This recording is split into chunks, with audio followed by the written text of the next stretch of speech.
नमस्कार मित्रांनो, आपल्या चॅनलवर तुमचं मनापासून स्वागत आहे। आज आपण आपल्या शेतात मिरचीच्या रोपांची लागवड केली आहे।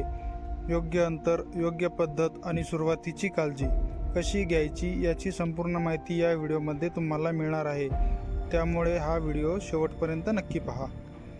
मित्रांनो, मिरची हे नगदी पीक असल्यामुळे योग्य नियोजन केल्यास चांगले उत्पादन आणि चांगला नफा मिळू शकतो। आज आम्ही आमच्या शेतात मिरचीच्या रोपांची लागवड केली आहे। सर्वप्रथम शेताची चांगली मशागत करून सऱ्या तयार करण्यात आल्या। त्यानंतर प्रत्येक रोप योग्य अंतरावर लावले, जेणेकरून प्रत्येक झाडाला पुरेसा सूर्यप्रकाश, हवा आणि अन्नद्रव्ये मिळतील।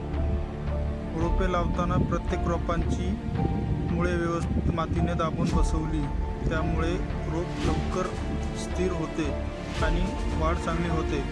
लागवडीनंतर लगेच पाणी देणे खूप महत्त्वाचे असते, त्यामुळे रोपांची मुळे मातीशी चांगली जुळतात आणि रोपे ताजीतवानी राहतात। सुरुवातीचे 8 ते 10 दिवस रोपांची विशेष काळजी घ्यावी लागते। जर एखादे रोप वाळले किंवा मरून गेले तर त्याच्या जागी लगेच नवीन रोप लावावे।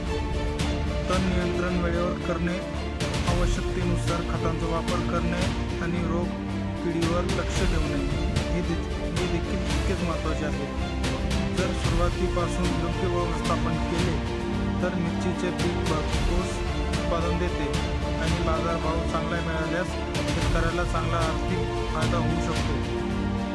आता पुढील व्हिडिओमध्ये या मिरचीच्या पिकाची वाढ, खत व्यवस्थापन, फवारणी आणि पुढील सर्व कामे टप्प्याटप्प्याने तुम्हाला दाखवणार आहे, त्यामुळे चॅनलला नक्की जोडून राहा।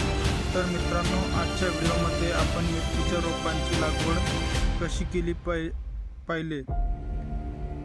व्हिडिओ आवडला असेल तर लाईक करा, तुमच्या शेतकरी मित्रांपर्यंत शेअर करा आणि अशाच शेतीविषयक माहितीपूर्ण व्हिडिओंसाठी आपल्या चॅनलला सबस्क्राईब करायला विसरू नका। पुन्हा भेटू एका नवीन आणि उपयुक्त व्हिडिओमध्ये। तोपर्यंत धन्यवाद। जय जवान, जय किसान।